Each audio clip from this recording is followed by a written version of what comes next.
doing before you had an online coaching business? So I was at university. I did business marketing. Okay.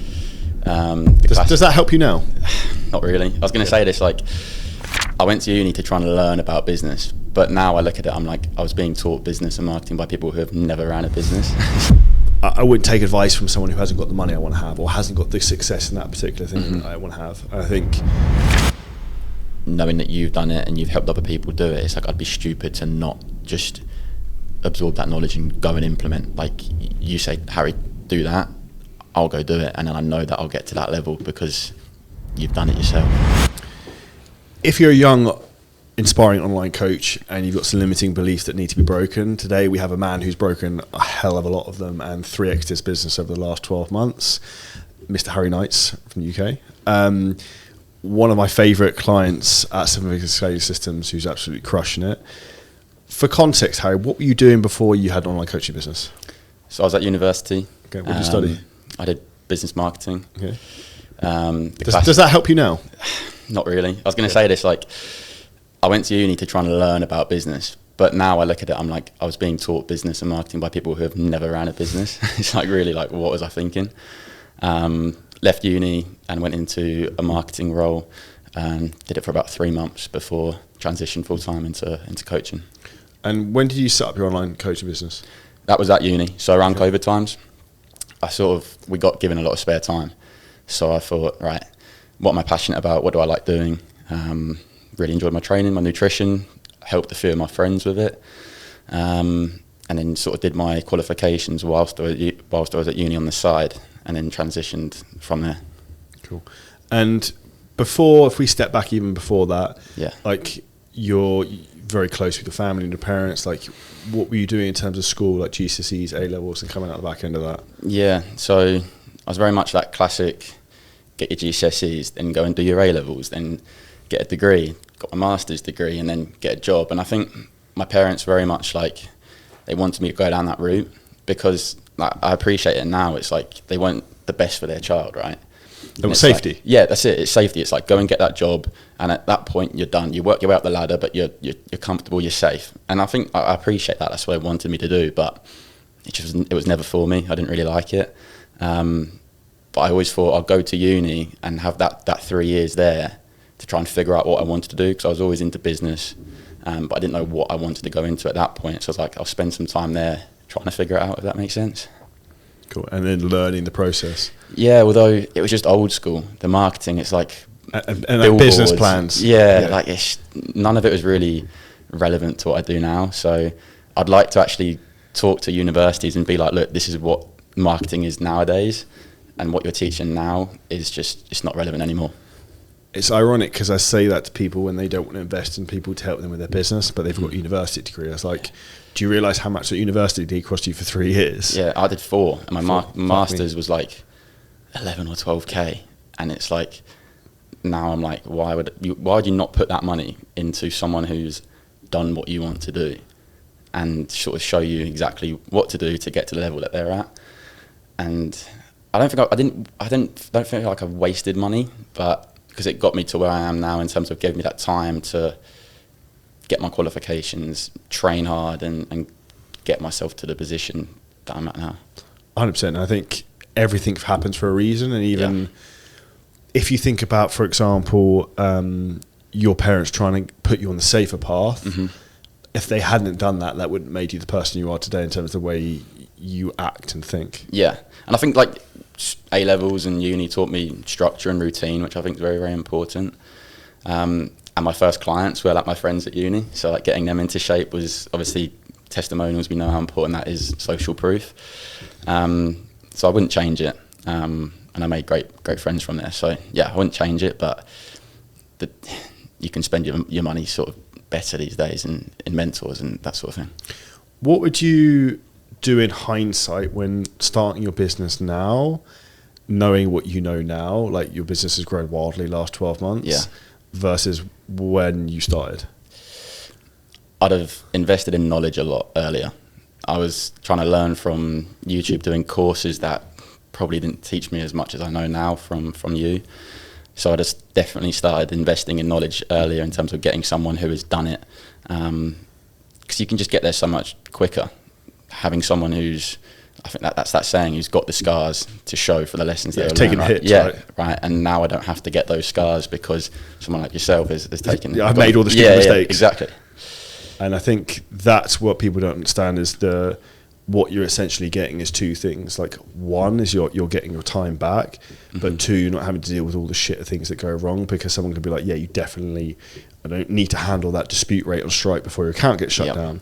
I've had a Stripe account shut down. I've had like anything that can fucking go wrong. I've probably done, which is why like anything that can happen to you in your business or anyone else, like, yeah, I've had that happen. This is what I did afterwards to fix the problem. It's like Instagram. You can't put all your eggs in that basket, right? You always got shut down. And you told me early on, get on LinkedIn and try and, you know, use that platform and use different avenues and streams rather than just Instagram. And that's a lesson you've learned and you've passed on. And now I'm bringing in income from other platforms other than just Instagram.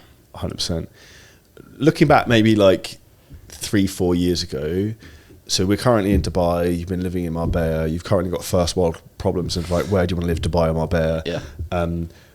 Did you ever think that was really possible for you? No, I'd still say the first thing I thought about with my job was, right, I need to make 70% of my income from that job before I can jump into coaching. I know a lot of people say get to that level, but I was like, there's enough proof there. If I can get to 70%, then I make that transition.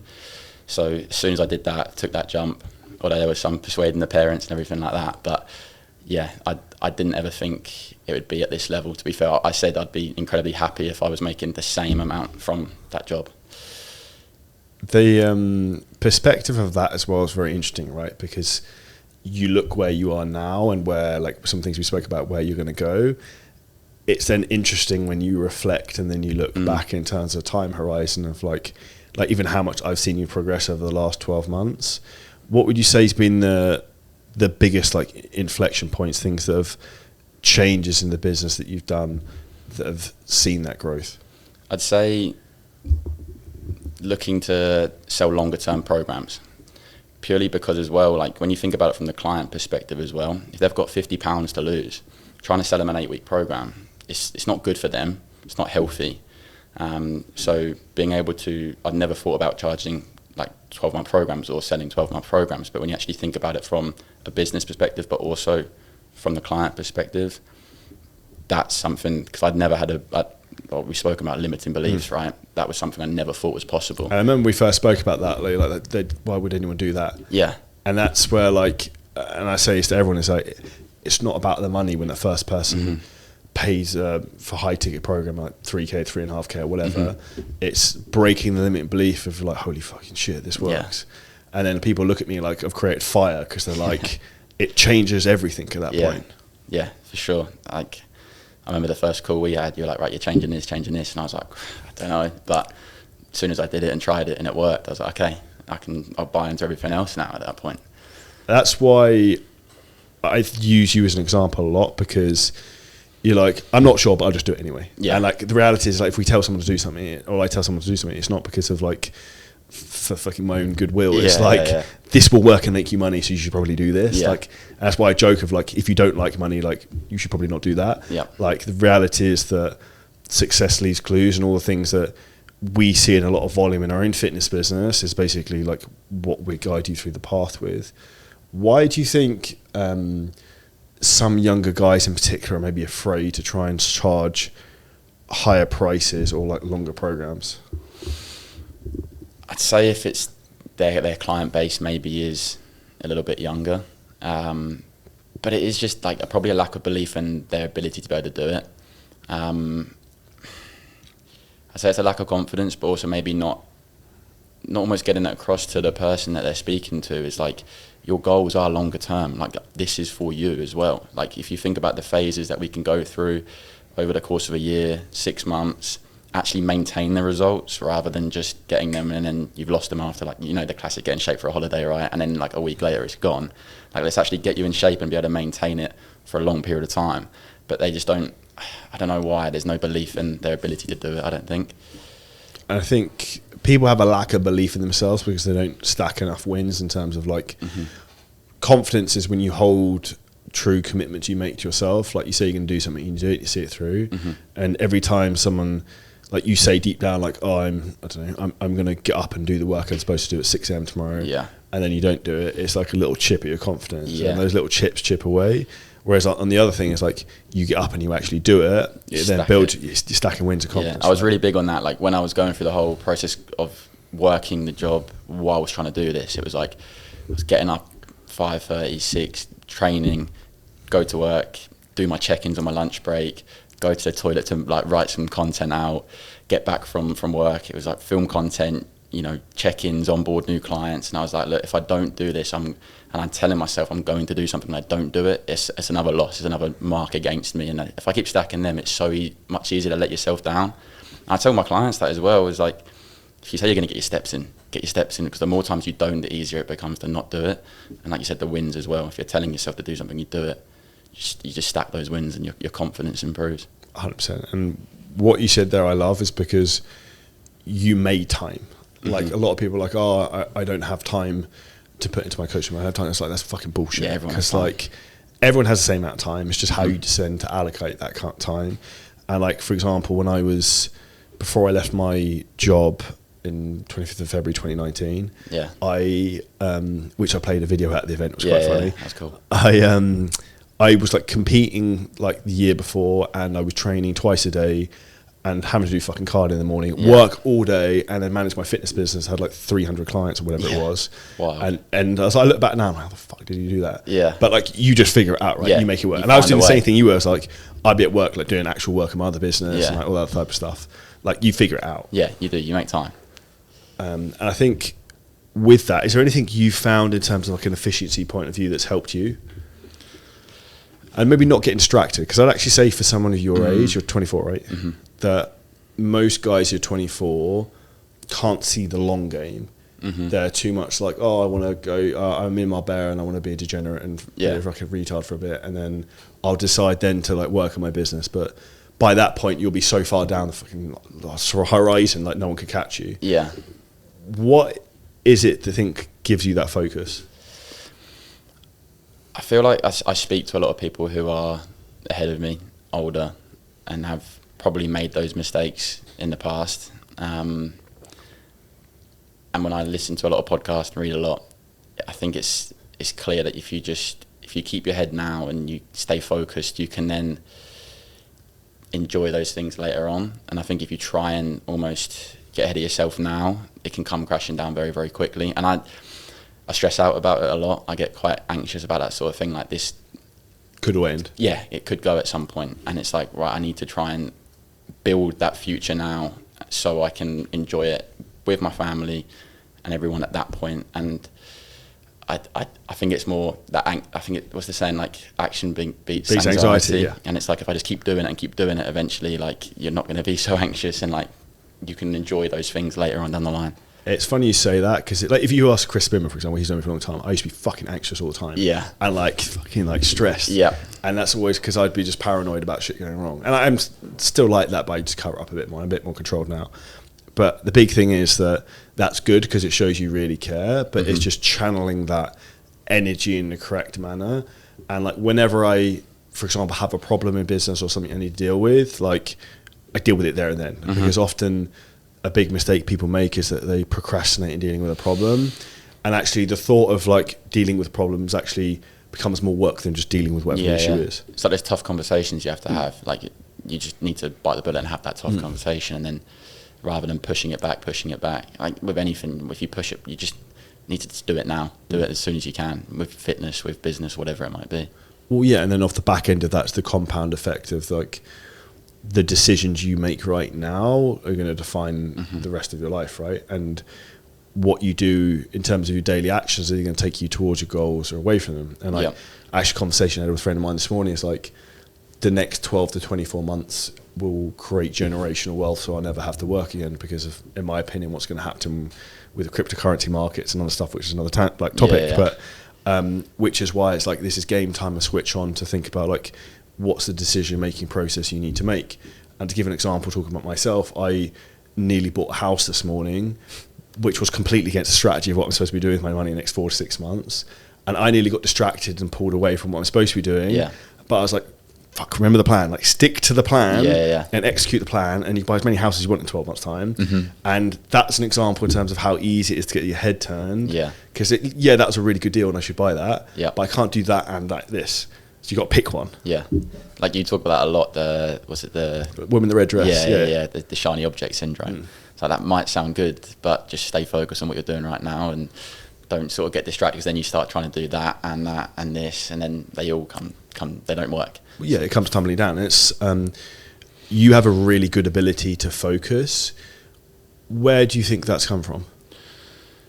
It's hard to say. I think because you come from a very sporting background as well. Because Yeah. I remember you distinctly saying to me before you stopped playing football and your dad was going to be upset. Yeah. Because he loved watching you play football. Yeah. Do you think some of it's from that basis? Yeah, I think because I played semi-pro football since 17, and I've played football since I was 7, and I've always been. It was weird. I've always been. When I was younger, I was like the captain of the team, and I don't know if it's like. It's a team sport, and I think the position I played in as well in defence, centre back. Yeah. Like you lose focus, you can see the goal, and I think you have to be focused for that whole time. But it's hard to say like where that's really come from. It's a tricky one. That I think. Yeah, I couldn't really say where that focus comes from.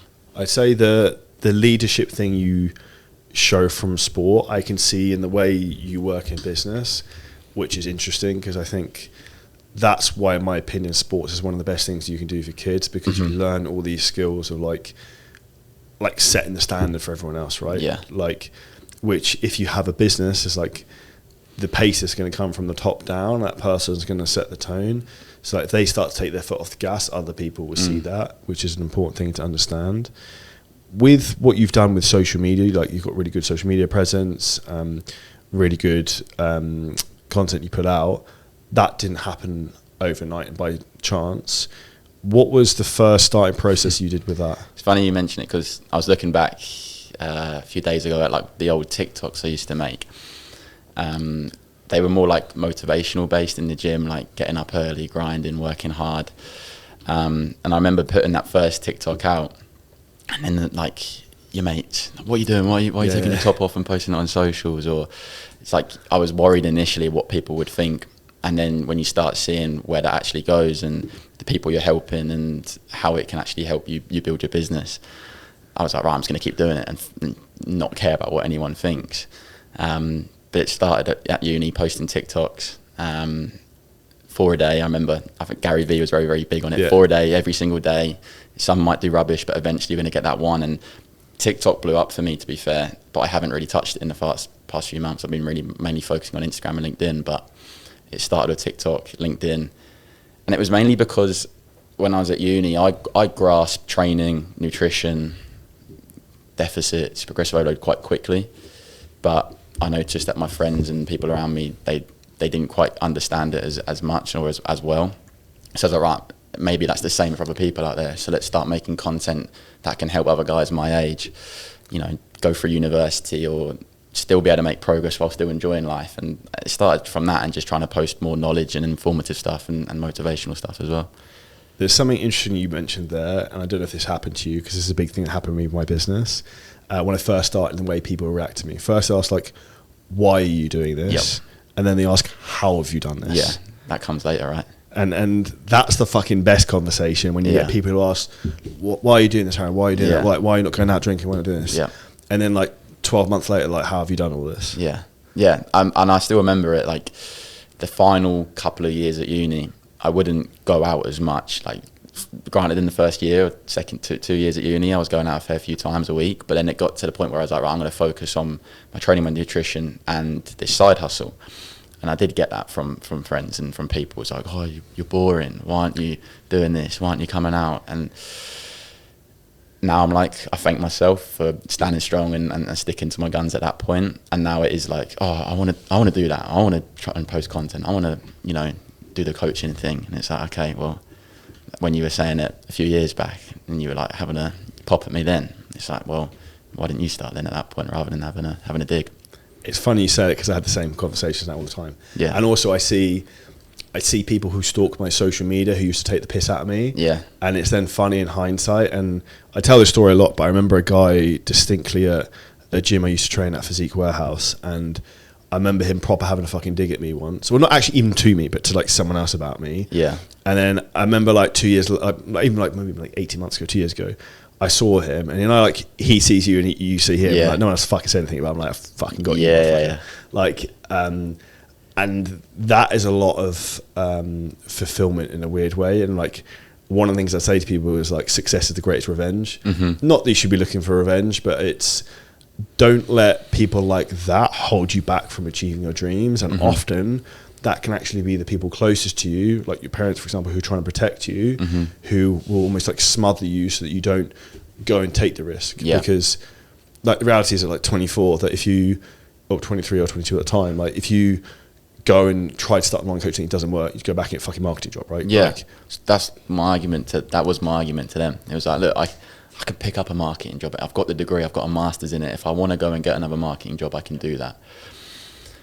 But they just wanted you to be safe. And I appreciate was that a difficult conversation? Yeah, it was. It went on longer than, like... How long was the conversation? I don't know. The conversation lasted, like the actual subject was months, because I can't remember the exact times, but it was like, right, why don't you just get to Christmas? Why don't you get to this point? Oh, they were trying to put it off. Yeah, like your manager's saying like he's going to open up this location, and he's already spoke to you about potentially you going and dealing with that. Like the ladder, like the opportunity there, it's great. And I just knew the opportunity for this was greater, and it was tough because I've always, like, I admit I'm very much like a mummy's boy. I love my family. It was just a tough one to actually for the first time probably like go against the advice that was there. And then since then I've learned and heard so much about like you shouldn't take advice from people who aren't in a position you want to be in or have shown other people that way, right? So now I listen to like yourself and people who are in the shoes that eventually I want to get into. Not that I won't take my parents' advice, I still will, but it was that contextual subject. to what the thing is. Yeah, right? yeah, definitely. And I think that's an important thing. It's like, I wouldn't take advice from someone who hasn't got the money I want to have or hasn't got the success in that particular thing that I want to have. And I think I take my parents' opinion on certain things, but when it comes to like business, I wouldn't really ask them, or even like investments, I wouldn't really ask them. Like, I'll give an example. Almost to the point where like, if they told me to do it, I'd be like, oh, maybe I shouldn't do this. Yeah. Because like the way I think about it with like our parents' generation is like their old school, like normal narrative. And generally where success lies in life is doing the opposite of what everyone else would fucking do. So like if you look at, for example, look at like cryptocurrency, right? When the market's tanking is when you want to buy. Yeah. When your mum's talking to you about it, it's like you need to fucking sell and abandon ship. Yeah. And it's the same thing in terms of like with the business aspect. Like if your parents think something's a really good idea and safe, it's probably not enough of an upside to make it worthwhile. Yeah, I think they're very risk adverse. Yeah. Like it's a generational thing, right? Yeah, and they just want what's safe and what's best for you, which I appreciate. But I think that's even I think about you and I beat myself up sometimes. It sounds really weird because when I was like 21 to like 25, I didn't have the opportunities then because all this shit didn't really exist. Yeah. So like, and when it came, I was one of the earlier people in it to a degree. So as soon as it came around, I was like, I can see what's happening here. Like I'm in with both feet. But the perspective and opportunities you have at your age and some of the other guys you work with is wild. What would you say is the thing that you actually maybe find is the biggest limiting belief for you now? I think it's a good question. I think I still, even though I've seen it like firsthand, the guys in the group, the potential that you can actually get to and achieve. And I still look at that and think, God, like, that would be nice, or maybe one day. But here's some perspective for you. People look at you like that. Yeah, and I don't look back enough and think how far I've come to show myself what's actually possible. Like, if the business is like 10x, it's like, okay, that's possible again. And it's like, but I don't ever look at that. That was the saying. It's like you climb the mountain, but you don't spend enough time to actually stop, look back, and admire the view, right? Yeah. And I don't do that enough. But if I actually do and realize how far I've come, you can then see the potential of how far you can go. And that's one of the things I'd say I'd take away from the weekend and from actually being in the mastermind is surrounding myself with these people who are well ahead of me. And it's like, it spurs me on to really think, okay, you can get there. It's not like they're Superman. They're just doing normal what people. Yeah, they are. And they're doing what you're doing, just doing it better. And I'm, okay, I've got to learn. I've got to like implement, and then eventually I can get to that level.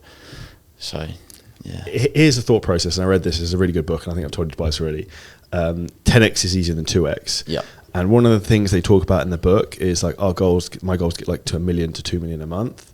Is think back to your business when if you like divided by 10, so it's a 10th of where it is right now, you 10x to where you are right now, you thought that was impossible. Yeah. So you've really fucking done it before. Yeah. And I was like, fuck me. I was like, I've already 10x'd once. I was like, I could do it again. Yeah. Like, of course. And for me, that just gave me a lot of perspective of like, you've done it already. Yeah. So it's like, why can't you do it again? It's the same game. It's just at a different level. It's like, just add a fucking comma on a 0. Yep. Just more reps. Like you say that as well. It's just like reps, repetitions. Just keep doing what you're doing, and like eventually you'll get to that point where you've sort of got to that level, you've mastered that sort of thing. Then you can then move on to like the next thing and try that. And when I see people doing it, it just makes me more confident that okay, I can go and do that. 100%. I think that's where when you can like I had a vision of everything I want to do, like a blurry vision, and like the business plan for 7-figure scaling systems I made in 15 minutes, like with a fucking pen and paper of like, I'm just going to do this, and just did it. Yeah. And that sometimes is where the most important thing is, like, we spoke about this in another podcast somewhere else earlier, but it's not like paralysis by overanalysis in terms of like, most people fuck around and think spending 6 to 12 months working out what to do, rather than like, I would have just done the thing, made a load of mistakes, course corrected, and then done it. Yep. So it's like, if you just start, you just figure it out. And one of the most important things I'd say with that is also having the right advice to keep you on the rails, because I have a lot of people in my network I ask people's opinions with. Some, like, probably more now than ever, like, I'll disagree with what they say sometimes, and I'll do my own thing, but I'll still get a different perspective. Because from a business point of view, it's very easy that you have cognitive bias. So like, I come up with an idea, I think it's the fucking greatest thing in the world because it's my idea, right? Yeah. So like, I'll get other people's opinions sometimes to bounce off, which I think is a really valuable tool. Yeah, definitely having that network around you of people who you can trust and go to with your ideas. But like you said there, like far too many people will wait for the right time or say like, oh, well, if I can do this, then I'll do this. And it's just like, just get started on the thing, learn, like fail, then eventually fail again, and then you'll get it right. And it's like win or learn, right? If you don't get it right the first time, you're going to learn, you're going to be able to win eventually. Have I told you about when I lost $75,000-$80,000 on a tech team once? No. Okay, this is a good story. So I was another mastermind. It wasn't that great. It was like $50K a year. And they told me I need to hire a tech integrator. I was like, yeah, whatever, I'll do whatever you tell me to. And had to interview this guy. He said he was a nuclear submarine engineer. Seemed really smart. He was pretty jacked. I was like, he seems pretty cool. Told me he was like 10, 11 grand a month to work with. I was like, seems quite a lot, but you seem really good. And I was like, we're making loads of money. We had made more money than I ever fucking knew what to do with the month before. I was like, I got more money than I do. It's like, sounds good. We're going to the moon. And I then I told Aid and I told everyone else, like, this guy's the fucking best thing since sliced bread. They speak to him. They obviously think he's great because I said he's great. Yeah. We hired him. Month afterwards, he's like, oh, I need my team as well. So then our bill went up to like 20 grand a month. And then like 3.5, 4 months in, like none of the shit we wanted done was working or working properly. So I pulled the plug. It was basically like 75, 80K later. We now have a VA who does the same thing for about $10 an hour. And we found out another way to do it. And that's where, like, I talk a lot about you win or you learn. Like, that was a really fucking big mistake. But, like, I learned a lot from it. And I'm glad I learned that then rather than in a year's time and it's got another zero on the back end of it. So you just got to take the hit sometimes. There's also what I could say to someone like yourself or some of the other guys who work with, like, yeah, that's definitely not a good idea because there will be a reason behind that. Yeah. And I think there's an element of like, I'm young enough to almost make these mistakes and keep going. And I need to appreciate that a bit more. Like, I can keep learning and you know, make these mistakes and then eventually get it right because I have the time and not so much responsibility. I haven't got family or anything like that yet. So it's like you can keep make these mistakes and then learn from them. Well, the way I look at it is risk to reward ratio, right? So actually I mentioned earlier about I was going to buy a house, but I'm putting some money in cryptocurrency instead. Strategy for that, right? My opinion, I could put, let's say it's 100 grand, I could put 100 grand into crypto. It could 10x the next 12 months. 100, that's $1 million. A million is a significant amount of money I'd like. That would help me.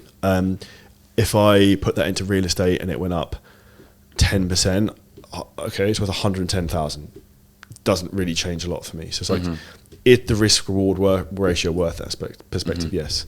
And I look at the same way in terms of things of businesses, like that could work. How big is the upside versus how big is the downside? Yeah. And that's the game of like assessing risk. And also you have to look at the perspective like of your age, or even at my age, not that I'm old, but like you've got fucking time. So most people should take more risks, and I've taken a lot of risks. Yep. But you just have to think about it like this.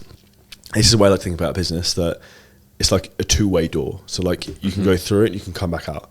Yeah. Like a tech team, I can hire him, I can sack him. Yep. But you don't want something like there's like a one-way door that once you've gone through it, you can't come back. Yeah. There's most things you can, like you make a decision, you can Undo it. Yeah, you can. And you just have to accept that, okay, that wasn't right. On to the next.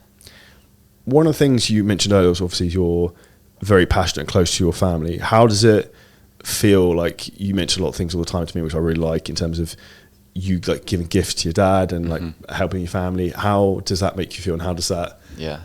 Is that, I would say that's your big driving force, really. Absolutely. Yeah, the main thing.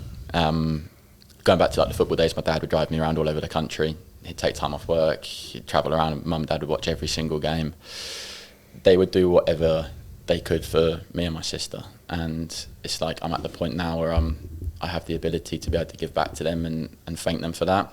And I think, without it sounding too deep, my dad's, he's fairly old, and there's the element of my mum, she's 10 years younger than him, and they want to do lots while they can. He's semi-retired, nearly retired, and mum hasn't yet. She's effectively still got to work, I guess, for like 10 years, but her worry is that when she gets to that age that she can retire, dad won't be able to do all the things they want to do.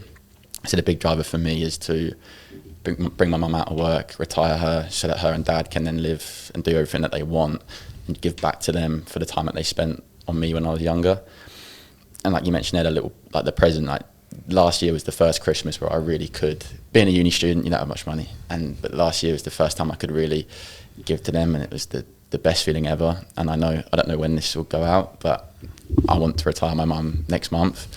I feel like I'll be in the position to do it, and that will be like the best thing ever, knowing that I can buy her time back so that her and dad can just go and do what they want. And I get fucking emotional even saying that. Like the ability for you to do that is fucking wild in terms of like fulfillment, right? Like I can't imagine how you'll feel at that point, and also how your mum would feel, because like that's a fucking wild thing, right? Yeah, like it is emotional, but it would be cool. I'm not sure how I'm going to feel in the moment. Like I know I haven't told her yet. I've spoke to dad a little bit about it, but just knowing that like they'll have the opportunity now to just go and travel and do what they want, go and see places and experience things that they might not have been able to if I hadn't have done this. And that's just like a really cool thing to say that I've worked hard, and I'm still going to keep working hard to support them. And yeah, like if I always write my goals out, it's always like, what can I do for them? What can I do for family and my future self and my future family? And my parents are always at like the top of the list when it comes to setting my goals.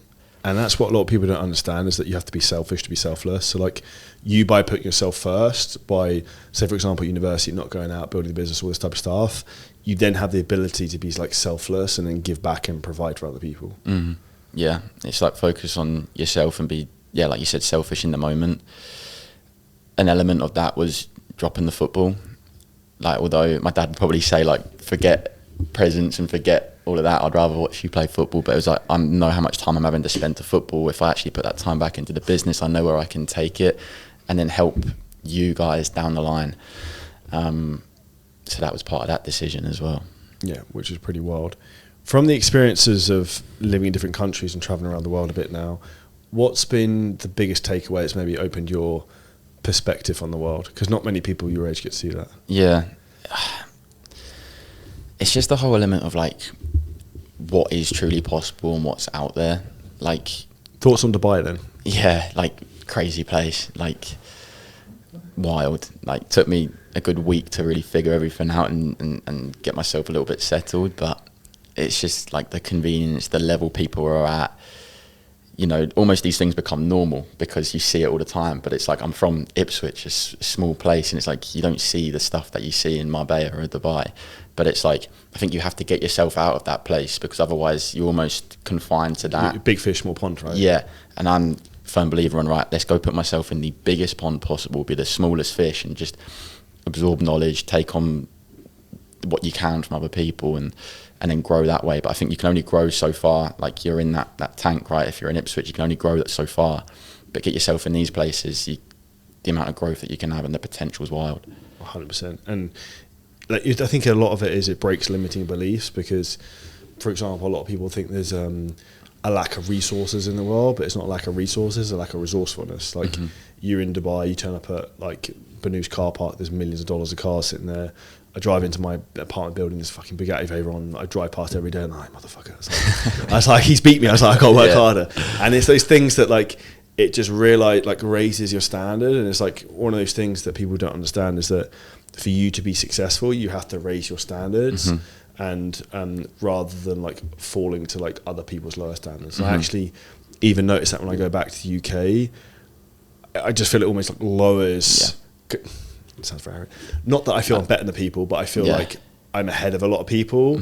Like, if I walk into a normal Costa Coffee, I'm like, it just makes you complacent in some respects. Whereas if I'm the same as you, I'd rather be the one chasing rather than the one being chased. Yeah, and I just think it would just, like, I don't know who, a lot of people talk about it, is like, you do have to eventually move, like, friendship groups. You have to move out of places, and it's like, don't get me wrong, like, I still have my best friends from uni that I will see like a few times throughout the year, Christmas, birthdays and whatnot, but you have to move to that next group of people and surround yourself with people who are aligned. With what they're looking to achieve, but also they're probably ahead of you, so you bring yourself up towards their standards, and then you level up that way. And I think you do just have to move environment, and you have to move into different groups of people to really level up and achieve what you want. Would you say that's something you did intentionally, or it just happened by default? Because people have asked that to me, and I just say I almost just naturally pulled myself away from people I knew weren't good for me, and I weren't aligned, who were going to hold me back. Yeah, I mean, there was a bit of both. I'd probably say there are things I noticed. I was like, okay, I don't really want to get involved in that. Don't want to do that. That's going to hold me back from what I want to do. That could potentially get me in trouble. So it's like, consciously took myself out of certain things, but I think other naturally do just sort of gravitate towards wanting that next thing and wanting to level up a little bit. And I think it's a bit of both, I'd probably say. 100%. To start to wrap some things up, one question I'd ask you, I think would say we've had a pretty pivotal experience in terms of taking to the next level in terms of your business. What would you say have been some of the big impacts you've had from that? In terms of what we've helped with? Yeah, I'd probably say building out a team, not like just doing it on my own. You can only go so far, your own bottleneck, right? So helping me build out a team, again, different avenues, different streams, breaking limiting beliefs, and I'd probably say just confidence in the fact that I can get to that level and I can go and do that. And it's like, knowing that you've done it and you've helped other people do it, it's like I'd be stupid to not just absorb that knowledge and go and implement. Like, you say, Harry, do that, I'll go do it, and then I know that I'll get to that level because you've done it yourself. 100%. And what would you say to anyone who's sitting on the fence about reaching out for help? I don't even know how we ended up working with you, but like working together, because we worked together since January. It's been a while, but what would you say to people? Because a lot of people are often scared to ask for help, or also they think they know it all. I think they just need to try and appreciate what truly is possible if they do go and get help and go and get that knowledge. You know, you only know so much, and it's like, if you're a coach yourself, your business is about helping people and people coming to you for help. So why would you not go and seek help yourself? Like, there's always someone you can learn more from. And I think it's just breaking out of that belief that you're currently in, that you might be doing really, really well and you might be at the top of your game, but you don't know the half of it yet. When you can truly get in yourself in these environments, what is possible, you've just you just have to do it. And I'd say that's the perspective shift people need. It's because, like, people think they're really big balls as a coach to make 5-10K a month, and it's like people make that a day. So it's like, and that's where people don't understand the levels of things sometimes, and that's ultimately what will hold them back from being successful, because they don't actually really see what the game is. Yeah, completely agree. Big thank you for your time today. No, where should people find out more about you? Instagram, Harry Knights Coaching. That's the main place I post stuff. Make sure you go and give him a follow, because his content's really fucking good. There's loads of stuff you can not copy, because a lot of people do copy Harry stuff, and a lot of people copy some of that stuff as well, but you'll get some inspiration. If you're looking to scale your fitness business and want help with that, you can hit the link below this video and podcast and book in a free call to find out how we can help you.